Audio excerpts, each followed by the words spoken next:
Eh bien bonjour bonsoir plutôt à tous et à toutes.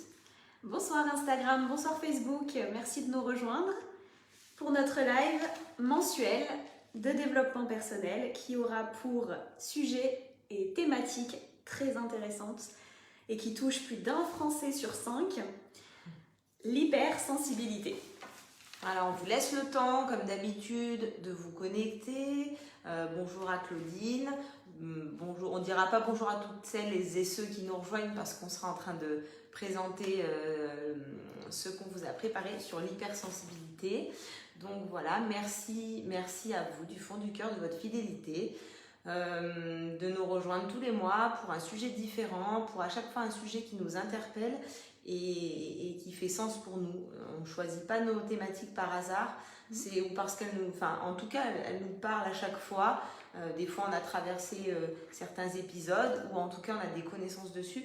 Donc, ça nous tient vraiment à cœur de partager ces sujets avec vous pour que vous puissiez comprendre les mécanismes, avoir peut-être des prises de conscience pour vous, pour votre entourage, toujours dans le but bienveillant de s'améliorer, de grandir, de s'épanouir et de cheminer vers ce qui nous attire, vers ce qui nous anime, vers ce qui nous fait vibrer et voilà.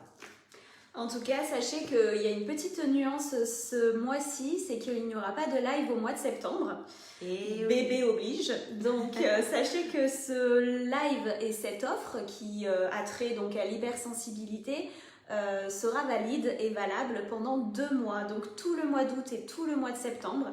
Et Sophie et moi, on aura le plaisir de vous retrouver au mois d'octobre, donc une fois que la rentrée sera bien amorcée. Exactement. Et pour une nouvelle saison, donc des nouvelles énergies et un élan nouveau. Donc voilà, sachez que c'est la petite peut-être des surprises, on ne sait pas, on ne vous dit pas tout.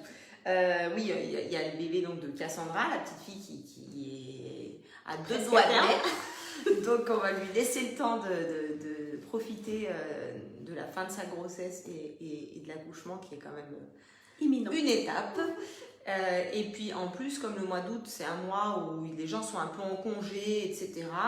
On s'est dit que ça laissera aussi le temps aux gens de planifier. Vous pouvez nous appeler maintenant, nous écrire pour prendre des rendez-vous avec nous, qu'on fixera pour la rentrée ou quand vous serez disponible, en tout cas quand vous avez un moment où vous êtes sûr de pouvoir vous libérer. Donc ça, c'est pas un souci. C'est pour ça qu'on a voulu faire courir cette offre plus longtemps. Mais pour commencer, j'introduirai sur ce sujet d'hypersensibilité. C'est vrai que dans ce contexte de stress, d'anxiété qui n'est pas évident, on est tout le temps en incertitude et les émotions sont un petit peu, je ne sais pas si vous avez remarqué, exacerbées. Les gens sont plus un peu de tout. Ils sont plus énervés, ils sont plus inquiets, ils sont plus tristes, voilà, les émotions sont comme exacerbées, comme un peu trop présentes. Et voilà, et on est dépendant, nous, en fait, de la façon. On ne peut pas maîtriser les événements qui arrivent en ce moment, ça c'est sûr. Par contre, on peut maîtriser nos émotions et l'intérêt, comment on va gérer tout ça. Et donc, moi, en développement personnel, on a un outil qu'on utilise, je vous le posterai sur notre groupe Les Fleurs Hypnotiques, on appelle ça le cycle du renouveau. Le cycle du renouveau, il marche comme les saisons. Il y a 4 phases et elles portent le nom des saisons. Et ça nous aide à savoir un petit peu où on en est et de placer nos énergies en fonction de la saison dans laquelle on est. Il y a des saisons où il faut laisser poser comme l'hiver. Et le printemps, on commence à planter des petites graines qu'on récoltera que plus tard. Donc c'est vrai que l'été, c'est un moment de pause, de vacances, où des fois on casse un peu notre rythme, on peut être un peu plus fatigué, on peut être un peu plus en détente, on peut être en recherche d'autre chose, en quête de simplicité, et peut-être une certaine légèreté, un rythme changeant. En tout cas, il y a un changement, il y a un renouveau. Donc du coup, voilà, on est tous un petit peu sur les chapeaux de roue toute l'année. Donc c'est l'objectif de se préparer et de repérer dans quel état mental on est.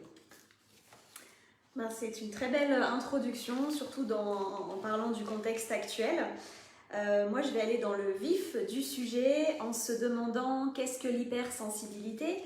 Ma définition à moi que je rencontre au quotidien en thérapie florale des consultants qui viennent me demander de l'aide pour des problématiques d'hypersensibilité. Et en réalité, la question qu'on va se poser durant ce live avec Sophie, durant cette heure que l'on va passer ensemble, c'est de se demander est-ce que c'est un atout, est-ce que c'est un handicap, est-ce que c'est un cadeau, comment est-ce qu'on le vit au quotidien. Et en réalité, on va se rendre compte qu'on peut très bien le vivre comme un handicap, comme on peut très bien le vivre en tant qu'atout.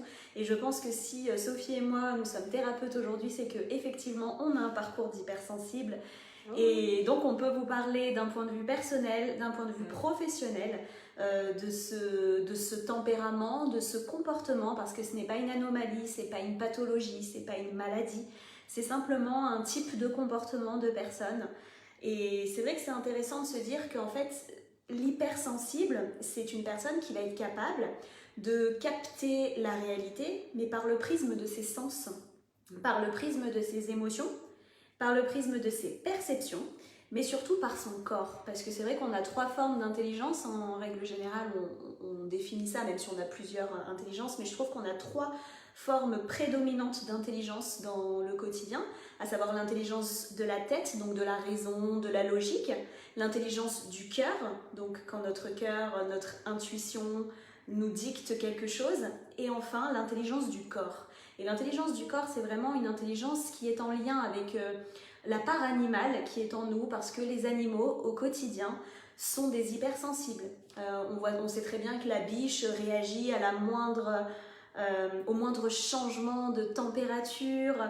Ils sont très connectés à la thermorégulation, que ce soit climatique, mais que ce soit quand un chasseur va approcher, au bruit, à l'ouïe, à la vue, au ressenti, au clair ressenti. Et surtout, on se rend compte que les animaux ont une capacité de télépathie assez incroyable, parce qu'ils arrivent à communiquer, que ce soit les végétaux, mais le monde animal également, ils arrivent à communiquer entre eux sans verbaliser quoi que ce soit. Et je trouve que cette hypersensibilité, elle nous rallie à notre part animale qui est en nous. Et c'est vrai que c'est comme ça que je la définis. C'est la capacité à ressentir de manière un peu exacerbée, décuplée, par rapport à autrui, par rapport à la moyenne, même s'il n'y a pas vraiment de normes de sensibilité dans la société, mais c'est une capacité à ressentir, à regarder les moindres détails, à avoir des sens qui sont un peu exacerbés. On parle souvent des gens qui sont très empathiques, et souvent on fait c'est relié d'ailleurs. C'est ça, l'hyper-empathie. C'est souvent relié, l'hypersensibilité et l'empathie. Exactement. Et puis c'est surtout qu'en fait on donne souvent l'image d'une éponge. Voilà, je suis une éponge à émotion, suis une éponge, j'absorbe tout. Et ça peut être des énergies qui sont très fatigantes. Le principe de l'hypersensible, c'est qu'il est très souvent épuisé, parce qu'il va capter des énergies des lieux, les énergies des personnes, les énergies les émotions des personnes, donc comme disait Sophie, l'hyper-empathie. Et par exemple, quand il va côtoyer un endroit très chargé, ou alors la foule, même des supermarchés, il va se sentir très vite désamorcé, il va se sentir très vite fatigué. Alors c'est pour ça que souvent les hypersensibles, on va les catégoriser de solitaires, ou alors de sauvages, ou alors qui n'aiment pas les gens. Et en réalité, c'est pas du tout ça, c'est juste que c'est des personnes qui sont tout simplement plus sensibles aux énergies, et voilà, plus réceptives à tout ce qui les entoure, et ça leur demande beaucoup d'abnégation et beaucoup de protection pour pouvoir gérer cette hypersensibilité. Moi, longtemps, par exemple, la première, j'ai cru que j'étais antisociale, j'ai cru que j'étais une personne qui devait être solitaire, etc. Et en fait, par la suite, j'ai réussi à verbaliser, j'ai réussi à savoir pourquoi est-ce que parfois je me sentais vraiment à la limite du malaise en compagnie de certaines personnes, ou en compagnie de certains lieux, quand j'entrais dans des lieux qui étaient trop riches énergétiquement, ou qui étaient trop en proie à des énergies. Je me sentais très vite vampirisée, et pendant longtemps j'ai cru que c'était un handicap. Mais de toute façon, on y reviendra, mais le principe de l'hypersensible, c'est de se sentir différent. Il y a toujours ce côté de se dire je ne suis pas comme les autres, il y a quelque chose en moi qui cloche, parce qu'au début on pense que c'est quelque chose qui n'est pas normal.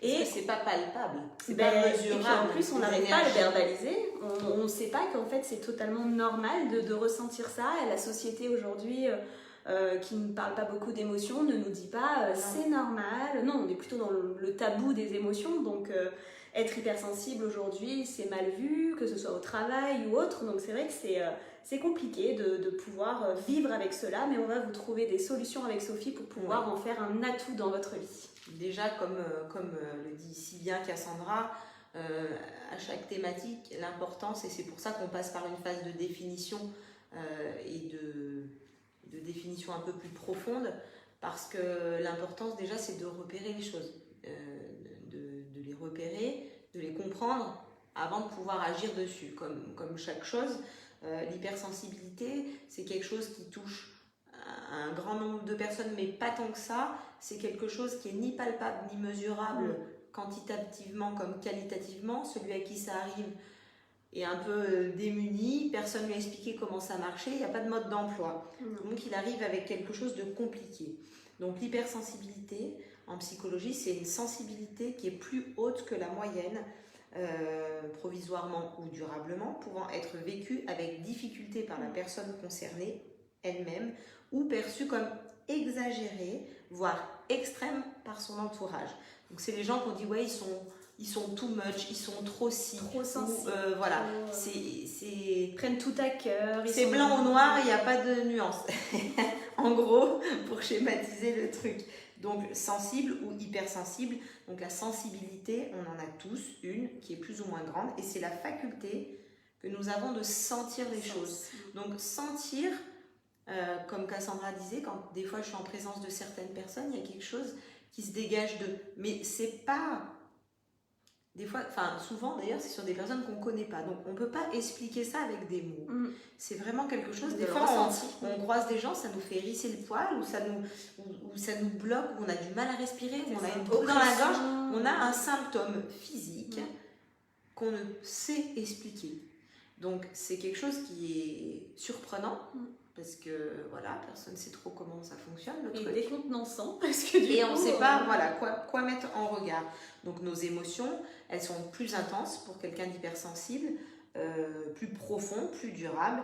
Et du coup, un hypersensible peut être triste de façon plus importante. Voilà.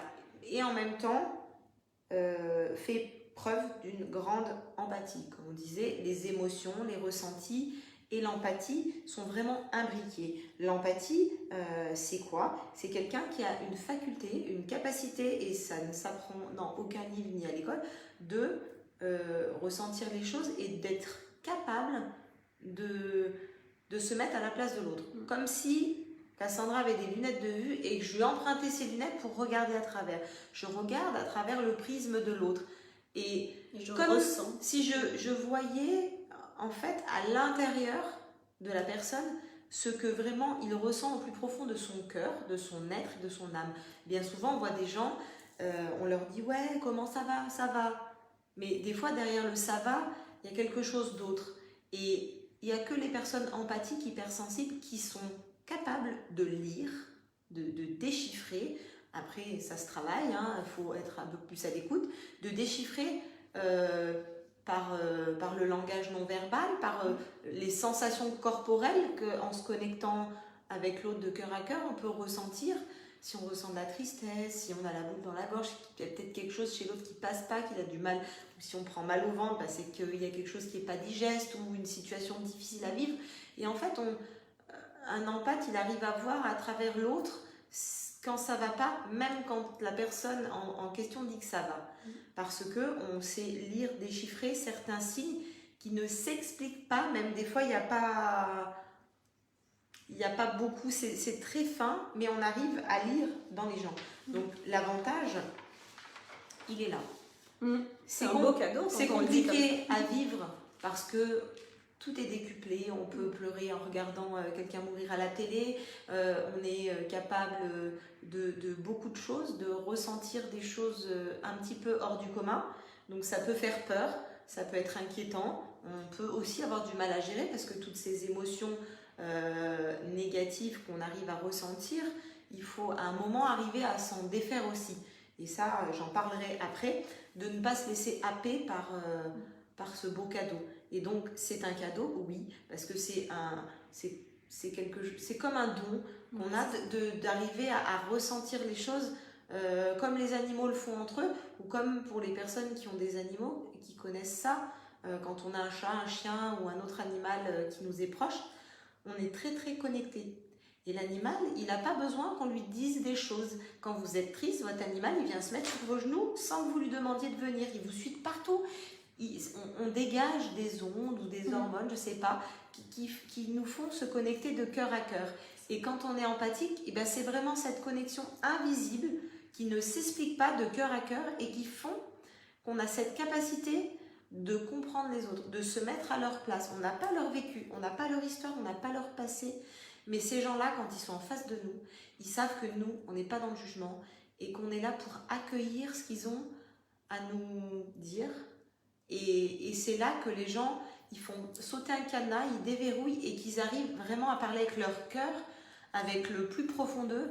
Et c'est là qu'on arrive à faire le meilleur travail. Et c'est en ça que je dirais que c'est une force, surtout pour nous, en tant que thérapeute, d'arriver à lire un petit peu au travers le politiquement correct de ce que va nous dire la personne, parce que ça fait pas bien de dire qu'on est débordé, parce que des fois on a des comportements violents, parce que des fois on est addict à un produit, et ben que ça fait honte, que ça fait peur.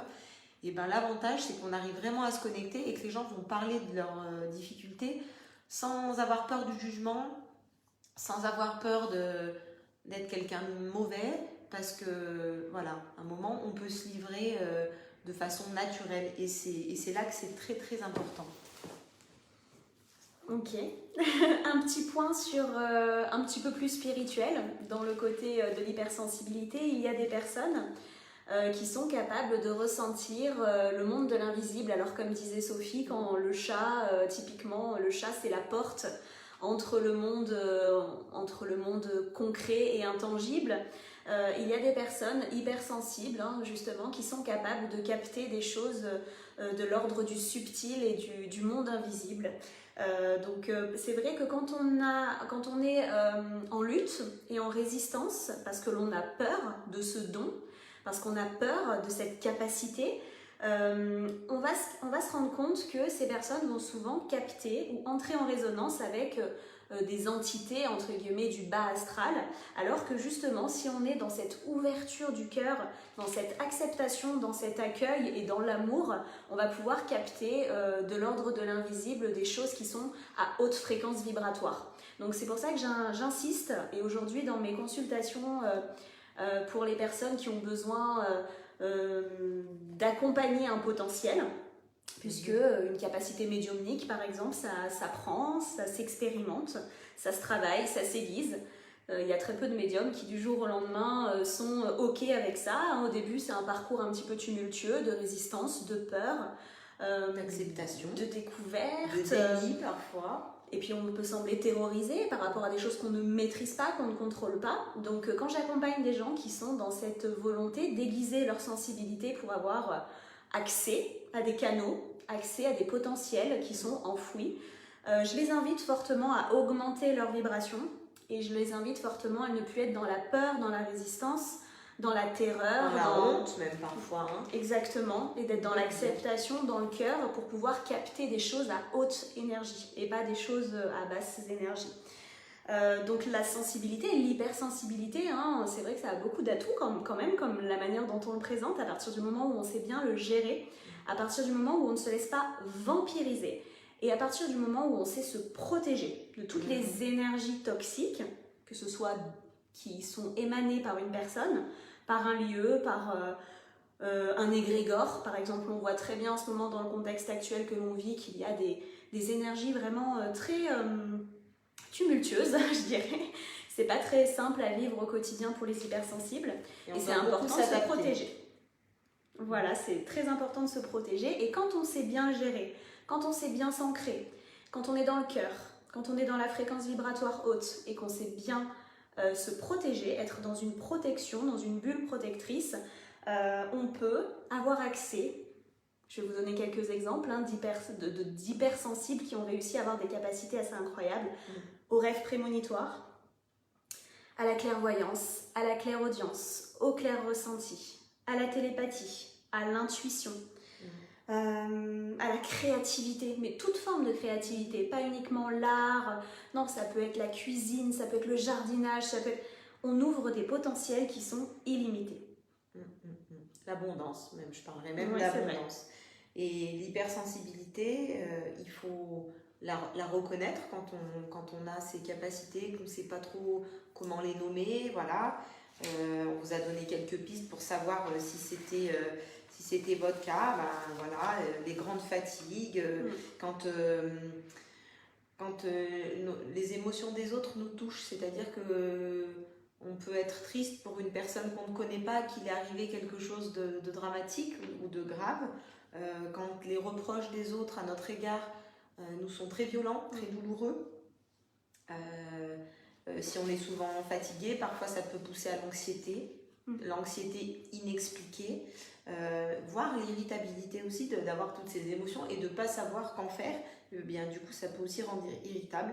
Parfois, c'est des gens qui ont besoin de solitude pour se régénérer, pour faire le vide à l'intérieur, se recentrer. Si vous êtes des personnes qui pleuraient facilement, qui êtes attentifs à des petits détails que la plupart des gens ne remarquent pas. Moi, j'avais une dame qui m'avait dit « Ah, mais vous avez l'œil américain ». Alors, j'avais demandé quelques précisions. Ben, vous, quand vous rentrez dans une pièce, vous avez un scanner, vous savez ce qui ne va pas.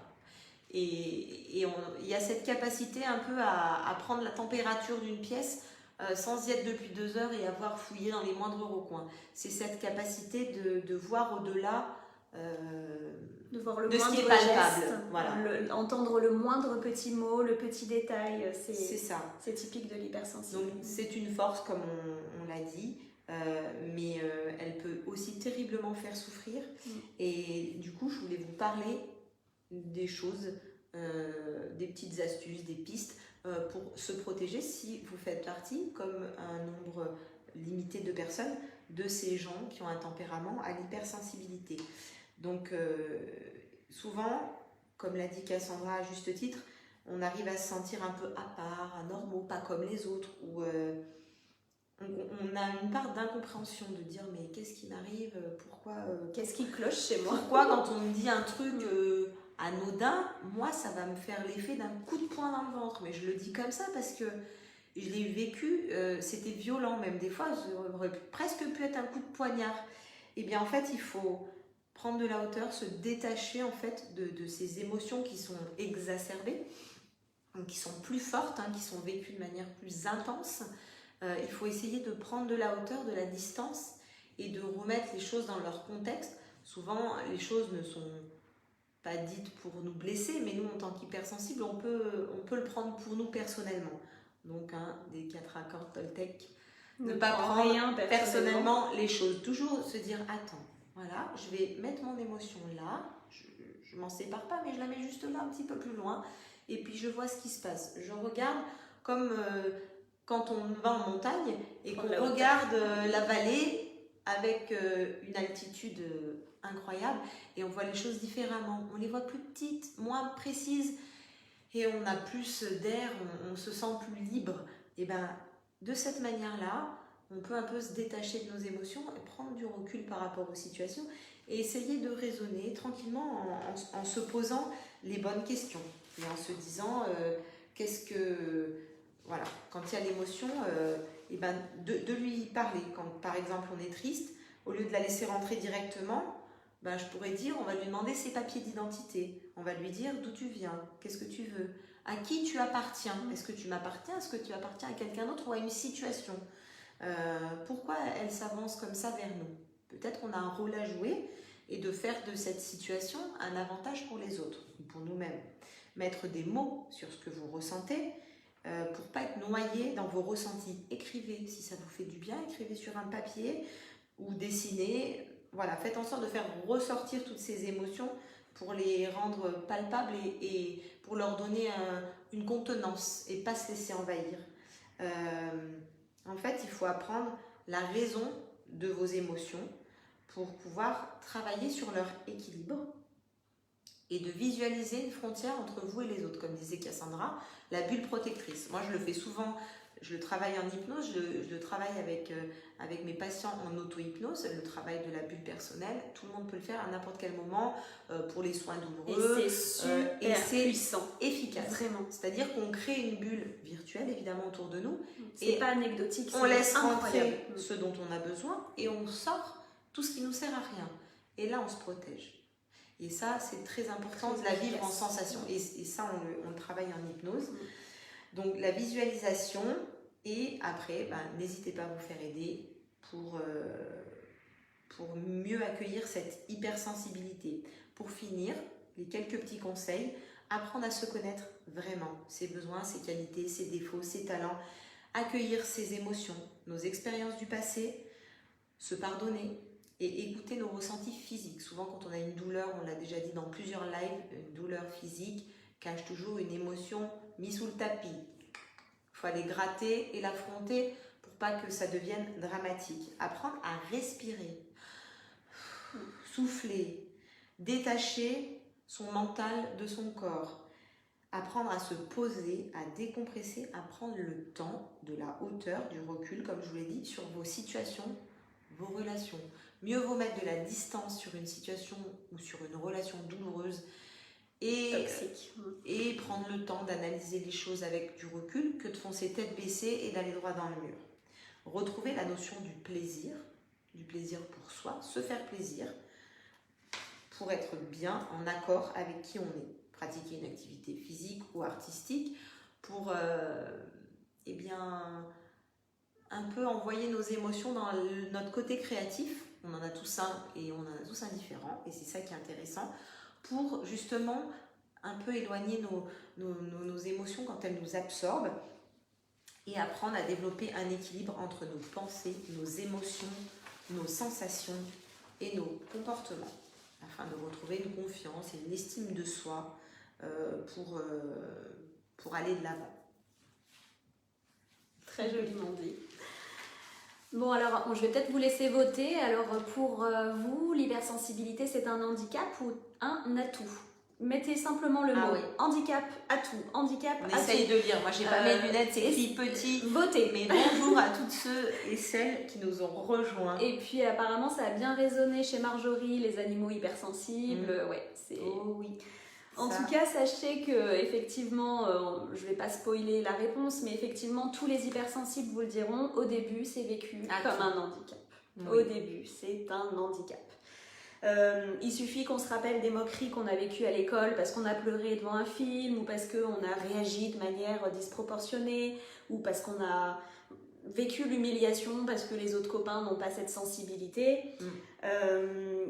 Le sentiment de ne pas être compris, comme disait Sophie, l'incompréhension d'être différent, d'être anormal.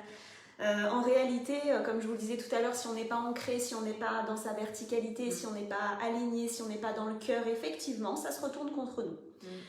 Et c'est là que ça devient de la susceptibilité. Et la frontière entre l'hypersensibilité et je suis rancunier et susceptible parce que je prends tout à cœur, c'est qu'on n'arrive pas à la gérer justement. Quand on est trop susceptible, c'est qu'on est un hypersensible en devenir. C'est-à-dire qu'on n'a pas encore vraiment aiguisé et on n'est pas en paix encore avec cette partie de nous. Par contre, quand on est vampirisé, fatigué, c'est un handicap.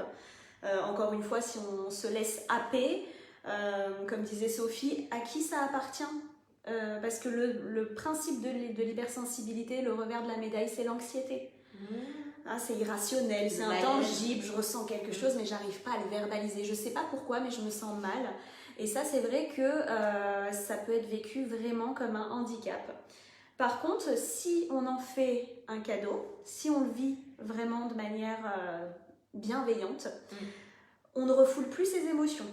Et ça, c'est super important. Comme disait Sophie, on met sous le tapis, Vous savez, quand on cache la misère. On prend le balai et puis on met plein de poussière sous le tapis. Puis un jour, on lève le tapis, on se dit, ouais, bon là, effectivement, il va falloir quand même passer l'aspi. Et en fait, quand on vit notre hypersensibilité de manière accueillie et de manière bienveillante et surtout, et qu'on sait la gérer, qu'on sait se protéger, qu'on n'est plus vampirisé, On n'est plus dans le refoulement, on est dans l'acceptation. On est soi-même, on est authentique, on se montre tel que l'on est, sans pression du jugement. Que va-t-il penser de moi? Non, on est comme on est. Si on a envie de pleurer, on pleure. Si on a envie de ne pas regarder un film violent, parce que par exemple les hypersensibles ne peuvent pas regarder un film trop violent, et ben on le fait pas. On se rend compte qu'on impulse par les neurones miroirs l'ouverture du cœur chez autrui. Et ça, c'est magnifique.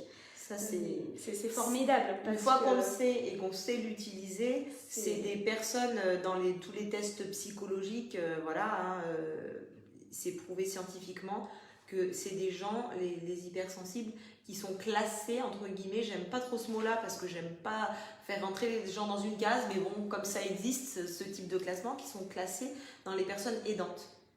Les gens hypersensibles sont des aidants. Pourquoi? Parce qu'ils ont cette faculté. Des catalyseurs exactement. De faire ressortir du cœur. De faire ressortir le meilleur chez l'autre. Et puis je ne sais pas si vous avez déjà vécu cette situation, mais quand on se livre, on pousse à la confidence d'autrui. Et en réalité, quand on est hypersensible, qu'on est dans le cœur, on se rend compte par neurones miroirs que les gens vont plutôt être dans le cœur et pas dans l'ego. Et ça, c'est super intéressant. Et on se parle de cœur à cœur. Voilà.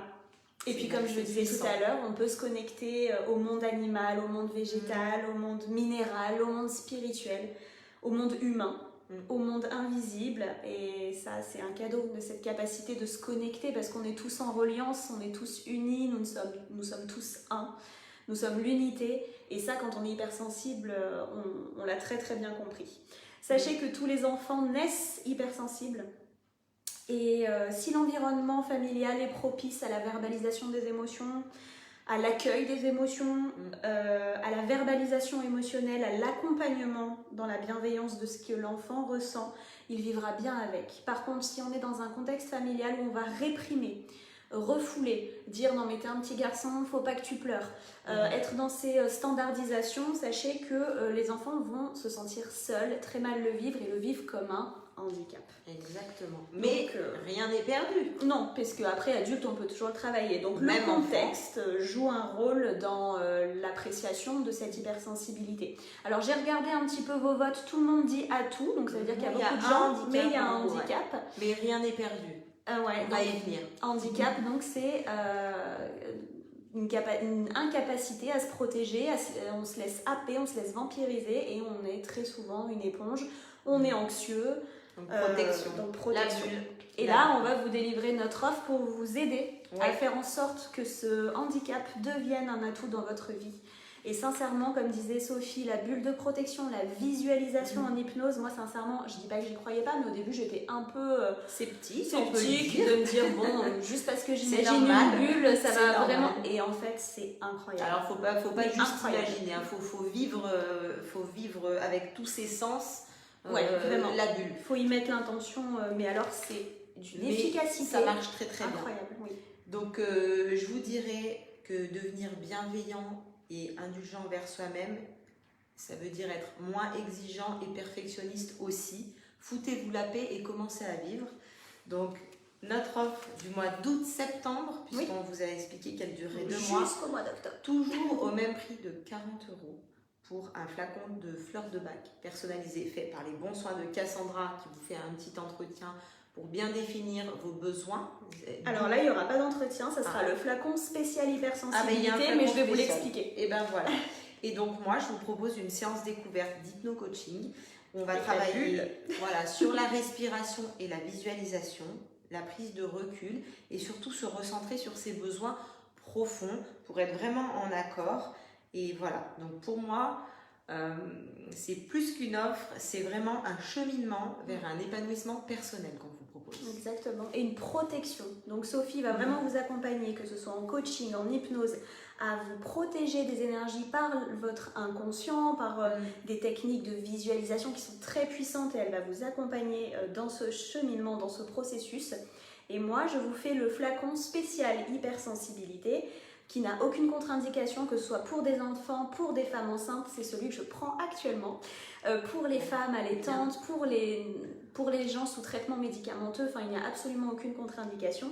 C'est un mélange de tremble, donc aspen, la fleur emblématique de l'anxiété. Parce que, comme on le disait, le revers de la médaille quand on est hypersensible, c'est qu'on ressent des choses qui ne nous appartiennent pas. On est une éponge. Qui nous dépasse, quoi. Qui nous dépasse, et puis souvent c'est irrationnel, c'est pas des peurs concrètes, c'est des pressentiments, c'est des oppressions, c'est des... Et ça, c'est une fleur qui va vous permettre d'être dans le sentiment de sécurité, l'acceptation de l'inconnu, et c'est un puissant filtre astral. Ça met vraiment une barrière protectrice entre vous et autrui, et ça évite une hypersensibilité aux influences et aux idées d'autrui. Et la deuxième fleur, c'est la noix, donc la noix de Grenoble, hein. La fleur de la noix, parce que quand vous la visualisez, la noix elle a une coquille protectrice. Et c'est une coquille qui est solide. Et ça permet de mettre une coquille, une bulle de protection tout autour de vous pour être dans votre cocon protecteur, rester centré dans votre énergie, libération des liens du passé, acceptation du changement, parce qu'effectivement, quand on est dans le changement, on est vulnérable et par voie de conséquence, on se laisse envahir et vampiriser. Et là, ça permet d'éviter la vampirisation, d'éviter d'être une éponge. Donc le combo noyer-aspen est formidable dans l'hypersensibilité et va vraiment très bien vous accompagner. Eh bien, dis donc, si avec tout ça... C'est prometteur. Je pense. Est-ce que vous avez des questions, des réflexions, des choses à partager avec nous? N'hésitez pas à chatter. On y répondra avec plaisir. Allez-y, lâchez-vous. On est là en direct pour vous, pour répondre à vos questions, à vos attentes. Est-ce que vous avez des questions sur l'offre, sur l'hypersensibilité, une remarque? Allez-y. On est tout oui, on est connecté pour ça. Voilà. En tout cas, merci d'avoir été si nombreux sur le chat, d'avoir été si nombreux en direct. N'hésitez pas à partager la vidéo si vous pensez qu'elle peut être utile à votre entourage. Si vous connaissez quelqu'un d'hypersensible, vous pouvez le taguer, l'identifier juste pour lui faire un petit clin d'œil. Et puis voilà, on reste encore quelques minutes pour répondre à on rappelle un petit peu notre mode de fonctionnement. On fait un live tous les mois sur une thématique qu'on choisit, ou des fois on vous laisse le vote. Des fois c'est vraiment parce que c'est quelque chose qui nous parle, donc on le partage. Alors, peut-on être très sociable et hypersensible? Donc bien sûr, tout à fait. C'est mon cas. C'est possible. C'est mon cas. Voilà. Je suis pas du tout solitaire. Par contre, il y a des besoins en fait, de solitude après coup. Donc après avoir été en lien avec beaucoup de personnes, le besoin juste de se retrouver, que ce soit seul dans la nature ou seul à seul avec soi-même. Disons qu'il faut se l'accorder. Parce que quand on est dans cette empathie de sociabilité, de toujours être dans la joie, de donner, parce qu'attention, quelqu'un d'empathique donne, c'est désintéressé, comme un animal qui vous donne son affection, c'est désintéressé. Mais un empathe, il a ce rôle-là, c'est-à-dire qu'il va donner sans attendre rien en retour, parce que il est en joie, c'est ok pour lui, c'est en accord avec qui il est, de donner aux autres un conseil, de remonter le moral, etc.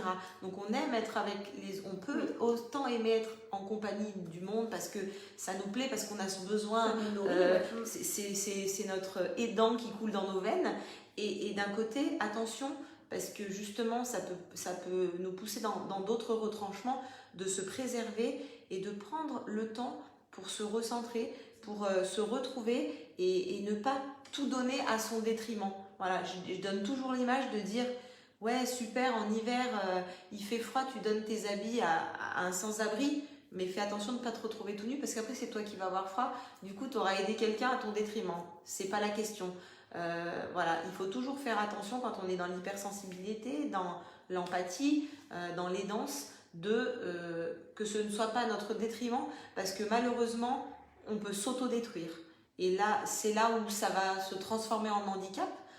Et c'est vraiment là qu'il faut faire attention. Il faut prendre le temps de vous ressourcer, de vous débarrasser des énergies négatives, de prendre un temps vraiment pour vous recentrer, pour être vraiment connecté aussi à votre cœur. Et on a besoin de moments, même si on aime aider les autres et que c'est vraiment ce qui nous met en joie, attention. Là, je le dis par connaissance de cause. Voilà, pas être dans le sacrifice, exactement. Parce que on ne peut pas aider un autre malade si soi-même on est malade. C'est impossible. Et en plus, ça servira à rien. Donc faites attention de ne pas vous oublier, Le sacrifice n'est pas nécessaire, on peut aider les autres sans se sacrifier. Voilà, on donne, ça nous fait plaisir, c'est ok. Mais on ne donne pas tout ce qu'on a à l'autre, parce qu'à un moment, ça ira pas tôt ou tard, ça fera un symptôme qui va venir se mettre dans un endroit ou un autre, où ça va nous mettre en difficulté auprès de notre travail, ou de notre famille, ou dans d'autres choses aussi. Donc voilà. Mais oui, on peut totalement être sociable, voilà. Le petit bémol, c'est de se préserver. Aimer être en compagnie d'autrui et être hypersensible, mais en fait, la solitude devient soit un besoin indispensable pour se recharger après coup, ou alors, si la solitude n'est pas acceptée, elle est niée, elle est mise de côté, c'est à ce moment-là, comme disait Sophie, attention de ne pas trop prendre sur soi et de ne pas trop être dans la vampirisation et surtout dans la fatigue et l'épuisement extrême, parce qu'un hypersensible a besoin de se ressourcer, de se protéger, et en règle générale c'est quand on est seul qu'on y arrive mieux. Mais on peut tout à fait, on a des grossis, des traits généraux, hein, quand on disait les hypersensibles. Après, on bien être seul. Voilà, on est tous différents, attention, on peut être hypersensible et avoir 10 hypersensibles et leur trouver des caractéristiques tout à fait différentes. Mais en règle générale, ils aiment bien être l'hypersensibilité. Ils apprécient. Voilà, c'est une caractéristique en plus. Après, voilà, on est tous différents, heureusement, on a tous nos expériences. Il y a autant d'hypersensibles que d'humains. Et on exploite aussi nos potentiels tous différemment. Et c'est là que on est tous uniques. Et voilà, c'est pour ça que je vous ai parlé d'acceptation de soi et de bien se connaître. C'est important de bien se connaître parce que on fait des choses parce qu'on le veut et pas par obligation. Et c'est là où on est aligné, c'est là où il y en a qui peuvent parler de vibration, de connexion. Quand on est connecté à son cœur et à son âme, ça roule, ça file tout seul comme le bateau sur l'eau, il n'y a pas d'obstacle. Donc c'est pour ça que c'est important d'en passer par là, et pour apprendre à se connaître, il faut passer par des moments où on est seul avec nous-mêmes pour vraiment se poser les bonnes questions. Ah oui, une petite spécification que j'ai oublié de dire, il y a autant d'hypersensibles hommes que femmes. C'est important de le mettre en avant, ça, parce que souvent on dit les hypersensibles c'est plutôt l'apanage des femmes, et en réalité non, quand on regarde les chiffres il y en a autant. Peut-être qu'ils osent moins le dire. C'est ça, exactement. Mais Sophie a tout compris en fait, c'est comme les hommes sont encore bien. Plus souvent en règle générale, encore une fois ce sont des traits généraux, mais les hommes sont plutôt dans cette distanciation de l'affect, alors que nous les femmes on va peut-être plutôt plus facilement en parler, mais il y a autant d'hommes que de femmes hypersensibles, et ça c'est super parce que ça remet un peu de polarité, d'équilibre, et puis c'est intéressant. Alors je lis une question qui est super intéressante. Armel, alors Amélie. Amélie, désolée, est-ce qu'il peut y avoir pas mes lunettes. Est-ce qu'il peut y avoir des hypersensibles refoulés? Bah oui. Et oui. Et oui. D'être dans le déni au début, de dire non, moi je suis pas hypersensible, moi je suis dure, justement, porter le masque du solide, du costaud, hein, je pense que... Fallait péter les croyances. Vous pouvez regarder sur notre chaîne YouTube, on en profite pour parler de la chaîne YouTube aussi. J'ai fait une vidéo sur les croyances, et nos croyances sont parfois sociétales, inculquées par notre famille, etc. Et on peut nous avoir dit toute notre vie, c'est pas bien de pleurer, il faut pas parler de ses sentiments, il faut pas qu'il soit dit que, il faut pas voir que, faut pas montrer, faut pas ci, faut pas l'autre. Les fondations. Ok, mais il y a un moment, quand c'est pas notre fondement, on se sent complètement, et du coup on peut refouler. Donc comme les émotions, on peut refouler cette caractéristique, on peut appeler ça comme ça, cette caractéristique qui définit une personne. Si on est dans la lutte, dans la résistance, dans le blocage. C'est pour ça qu'il faut savoir ce que c'est pour ça qu'on a voulu vous parler de ce thème aujourd'hui, savoir ce que c'est, juste l'identifier, on va dire, et puis être dans l'accueil et l'acceptation. Et bien vivre avec. Pour pouvoir le gérer mieux et que ce soit vraiment un atout, une force, et que surtout ce ne soit pas dévastateur pour la personne qui est concernée. Et là, fera toute la différence. Et puis on est là aussi pour bouleverser les caricatures, les croyances. Exactement. On est là pour déblayer des choses peut-être qu'on vous a répétées toute votre vie. Tabou. Sans tabou, mais effectivement, un homme qui pleure, oui, un grand oui. Ça marche. Il n'y a pas de c'est honte, ok. C'est ok. Et c'est un homme quand même. Exactement. Et ça n'empêche pas la virilité. Il est fort, c'est tout ce qu'on veut, mais voilà, c'est comme ça. Il a une sensibilité. D'ailleurs, on dit qu'en chaque homme, il y a une femme qui sommeille, alors ça peut faire Mais bizarre polarité, de le voilà. dire comme ça, mais comme le yin et le yang, C'est ça. on a C'est tous des l'équilibre. côtés féminins, masculins, on a tous une part de sensibilité, d'émotivité, et une part autre qui est plus dans l'action, dans aller de l'avant, dans la projection, etc. Et on a besoin des deux pour fonctionner.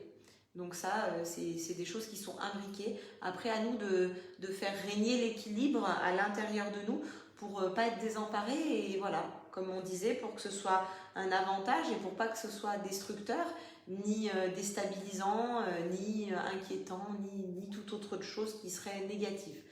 Donc, Moi, je vais vous donner une petite anecdote pour vous parler de l'hypersensibilité. Quand j'étais dans le milieu de la police, on avait eu une situation d'urgence à vivre. C'était presque un acte terroriste. Enfin, c'était vraiment une crise d'urgence qui était vraiment très difficile et qui a mis nos nerfs à rude épreuve. Et puis, il y a une des collègues qui était capitaine qui a explosé, qui s'est mise à pleurer, qui était en sanglots, qui s'est mise à trembler, qui n'arrivait pas à gérer cette situation qui était trop stressante. Et puis le commissaire est rentré et nous a dit à voix basse, de toute façon on ne peut pas compter sur elle, elle se laisse envahir par ses émotions, c'est pas possible. Et en réalité le lendemain c'est celle qui a géré le mieux la situation, parce qu'elle avait eu une soupape de sécurité, parce qu'en fait elle avait laissé ses émotions sortir. Et elle s'est ressaisie et c'était celle qui a le mieux géré, alors que nous tous on était un peu en apnée parce qu'en fait on s'interdisait de craquer parce qu'on ne pouvait pas craquer à ce moment-là. Et en fait c'est une petite anecdote pour vous expliquer à quel point parfois on est jugeant. On va rabaisser, ah oui il pleure, oui elle pleure. Et en fait, c'est une force aussi de savoir pleurer quand ça va pas pour pouvoir extérioriser, ne pas refouler et après se ressaisir. Et gérer les choses de manière plus objective, on va dire, voilà. Que ce soit dans le boulot ou dans la vie personnelle. Hein. Voilà, c'était une petite anecdote, mais ça m'avait vraiment marqué cette situation. Très bien. Et ben moi je trouve merci que pour toutes les questions. Super. Donc on disait, vous pouvez retrouver tous les lives sur notre groupe Facebook Les Fleurs Hypnotiques. Si vous ne faites pas encore partie de ce super groupe, et ben vous pouvez cliquer. On acceptera votre demande avec plaisir. C'est un groupe bienveillant où on ne partage que des choses positives, des astuces, nos vidéos de live qui vous aideront à grandir, à vous épanouir pleinement, chacun avec vos objectifs de vie, votre chemin de vie. Et on a à cœur de partager tout ça. Donc retrouvez-nous sur les Fleurs Hypnotiques, sur notre chaîne YouTube Sophie Cœur Inspirescence. On vous partagera sur nos Instagram, voilà, sur nos Insta, thérapie pour Cassandra, moi Inspirescence, thérapie fleurs sur Instagram. N'hésitez pas, on partage chacune sur nos pages pro-perso et aussi sur le groupe. On essaye, on voudrait vraiment qu'il y ait le plus de personnes qui aient des pistes, qui se sentent comprises, qui y ait des outils pour aider à cheminer, vraiment. Donc n'hésitez pas à partager, à liker. Ça nous soutient. À poser vos questions. Voilà. Même s'il y en a après coup, c'est pas un souci. On n'a jamais refusé une question. Mais nous, avec Sophie, ça va faire bientôt 1 an qu'on vous accompagne mensuellement. Bientôt. On fera une bougie. Ouais, mais on a adoré. Et en tout cas, merci de l'engouement. Merci de tout. C'est pas fini. C'est pas fini. C'est une petite pause bébé. C'est une petite pause maternité. Mais au mois d'octobre, on se retrouve et n'hésitez pas à nous dire s'il y a des thématiques. Bébé-été. C'est bien ça, BT. Une pause BT. Ouais, c'est ça. Impeccable. Et ben merci à vous tous. Partagez la vidéo et puis n'hésitez pas à souscrire à notre offre si elle résonne en vous. Exactement. On vous souhaite une très belle soirée et on vous dit à bientôt. À bientôt les hypersensibles.